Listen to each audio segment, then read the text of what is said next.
Chapter students app ഇനിയും download ചെയ്തില്ലേ? 5 മുതൽ +2 വരെയുള്ള എല്ലാ ഓൺലൈൻ ക്ലാസ്സും ഉണ്ട് ചാപ്റ്റർ സ്റ്റുഡൻസ് ആപ്പിൽ. ഇതു പാഠശാല, ഇതു ധർമ്മശാല.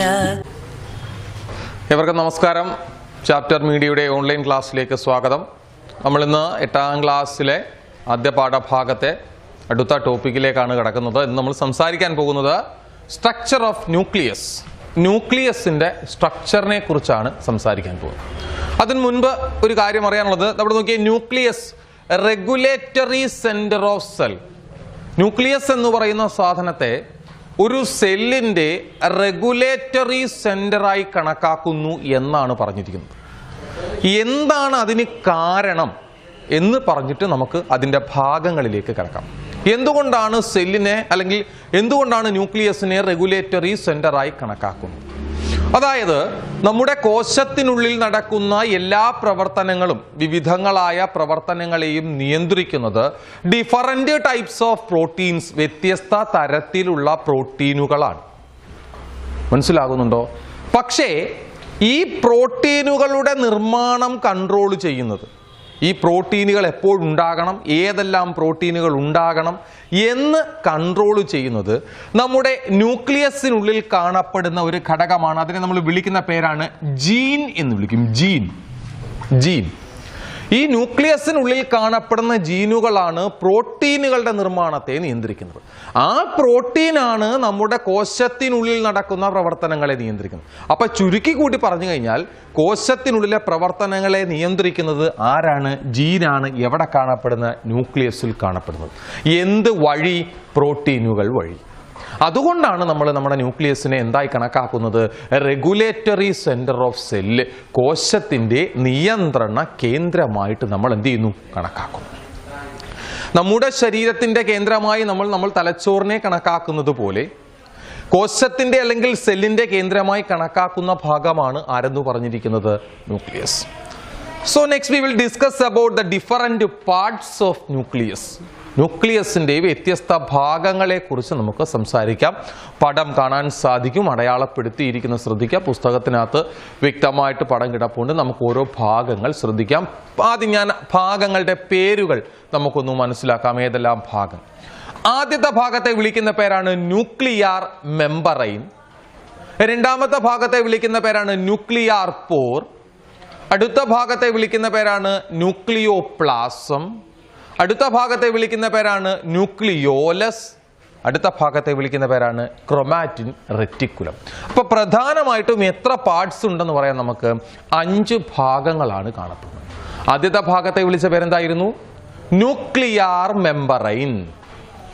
എന്താണ് nuclear membrane? It's a double layered wall. It's a double layered wall. 2 ലെയറുകളോട് കൂടിയ, ഭിത്തികളോട് കൂടിയ വാൾ, ആവരണം.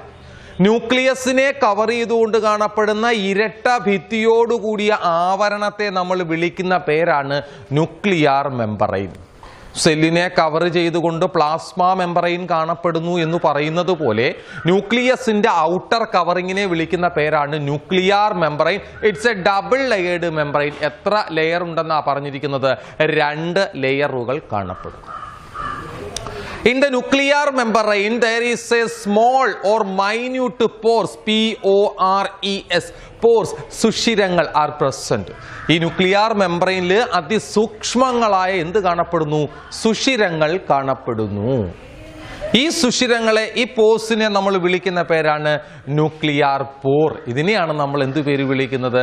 Nuclear pore. That helps to allow the passage of substances to and from the nucleus. ന്യൂക്ലിയസിനകത്ത് നിന്ന് പുറത്തേക്കും ന്യൂക്ലിയസിന് പുറത്ത്, അതായത് സെല്ലിനകത്ത് ന്യൂക്ലിയസിന് പുറത്ത് നിന്ന് അകത്തേക്കും പദാർത്ഥങ്ങൾക്ക് കയറി ഇറങ്ങുവാനുള്ള ഒരു വഴിയായി പ്രവർത്തിക്കുന്നയാളാണ് ആരെന്ന് പറഞ്ഞിരിക്കുന്നത്?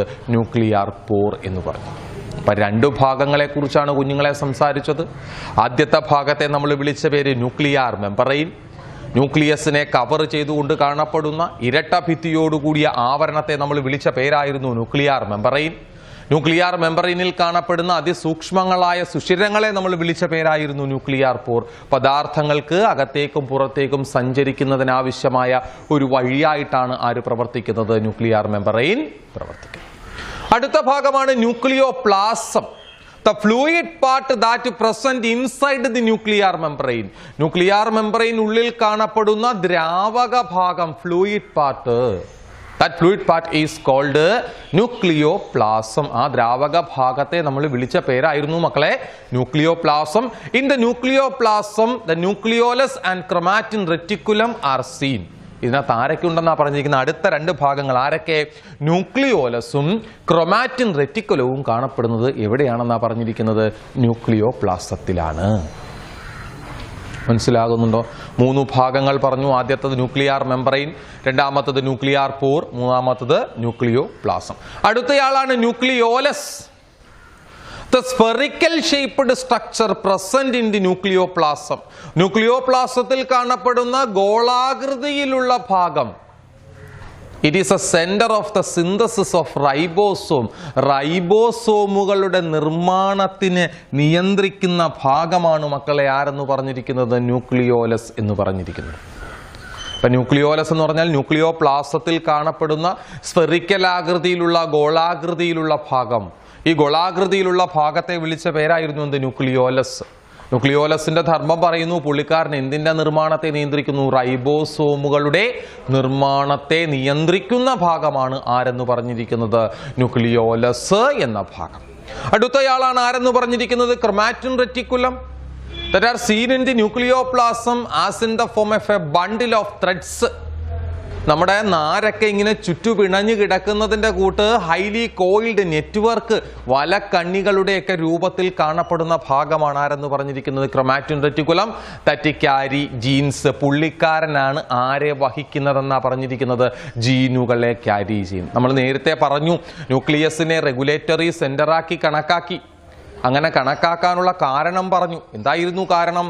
നമ്മുടെ കോശത്തിനുള്ളിൽ നടക്കുന്ന എല്ലാ പ്രവർത്തനങ്ങളെ നിയന്ത്രിക്കുന്നതും വ്യത്യസ്ത തരത്തിലുള്ള പ്രോട്ടീനുകളാണ്. The various activities takes place in the cells are controlled by different types of proteins. The synthesis of proteins is controlled by the genes present in the nucleus. എന്നാൽ ആ പ്രോട്ടീനുകളുടെ നിർമ്മാണത്തെ നിയന്ത്രിക്കുന്നത് ആരാണ്?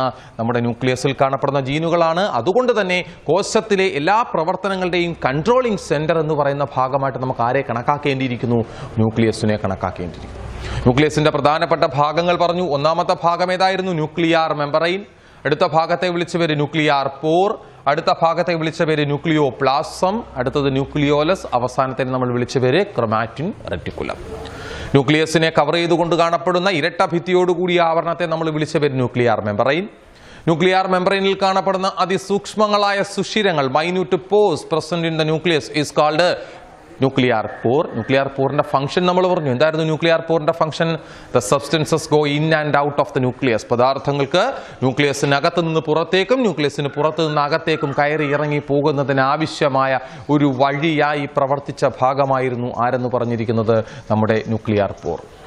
ന്യൂക്ലിയർ മെംബ്രെയിനുള്ളിൽ കാണപ്പെടുന്ന ദ്രാവക ഭാഗത്തെ വിളിച്ച പേരാണ് ന്യൂക്ലിയോപ്ലാസം. ന്യൂക്ലിയോപ്ലാസത്തിൽ ആരൊക്കെ കാണപ്പെടുന്നു? ന്യൂക്ലിയോലസും ക്രൊമാറ്റിൻ റെറ്റിക്കുലവും കാണപ്പെടുന്നു.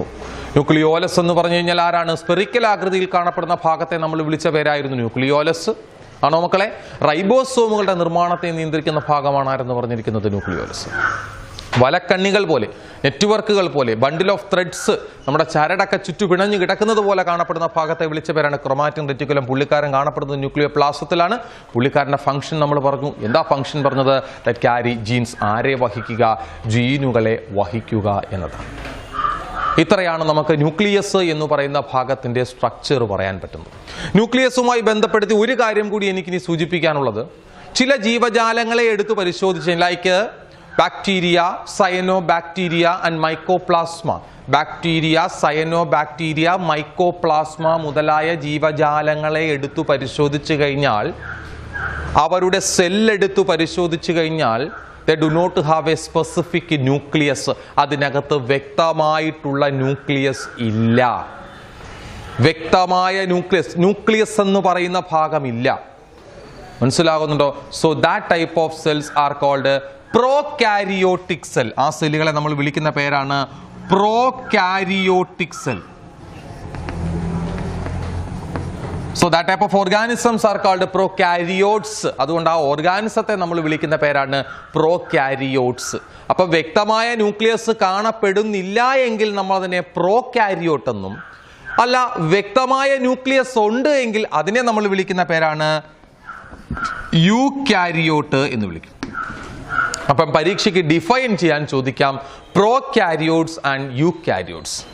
പ്രോകാരിയോട്സിന്റെ സെല്ലിൽ എന്ത് കാണപ്പെടുന്നില്ല?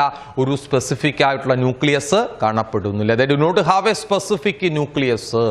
ദ സെൽസ് ഓഫ് ദ എന്താണ് പ്രോകാരിയോട്ട് എന്ന് പറഞ്ഞാൽ എന്താണ്? സെല്ലുകളിൽ വ്യക്തമായിട്ട് എന്ത് കാണപ്പെടുന്നില്ല? ന്യൂക്ലിയസ് കാണപ്പെടുന്നില്ല. കാണപ്പെടാത്ത ഓർഗാനിസംസിനെ നമ്മൾ പ്രോകാരിയോട്സ് എന്നും, അല്ല ജീവജാലങ്ങളുടെ സെല്ലിൽ ഒരു ഡെഫിനിറ്റ് ആയിട്ടുള്ള വ്യക്തമായിട്ടുള്ള ന്യൂക്ലിയസ് കാണപ്പെടുന്നുവെങ്കിൽ that type of organisms are called eukaryotes. അപ്പൊ പ്രോകാരിയോട്ട് എന്ന് പറഞ്ഞാൽ പ്രോകാരിയോട്ട് ആണ്, അതിന് ന്യൂക്ലിയസ് ഇല്ല. Eukaryote the nucleus is present. ഇത്രയാണ് നമുക്ക് ന്യൂക്ലിയസുമായി ബന്ധപ്പെട്ട കാര്യങ്ങൾ നമുക്ക് പറയുവാനായിട്ടുള്ളത്. ഏകദേശം നമുക്ക് ഇനി ഒരു ക്ലാസ് കൂടി എടുത്തു കഴിയുമ്പോൾ നമ്മുടെ ഒന്നാമത്തെ പാഠഭാഗം അവിടെ അവസാനിക്കും.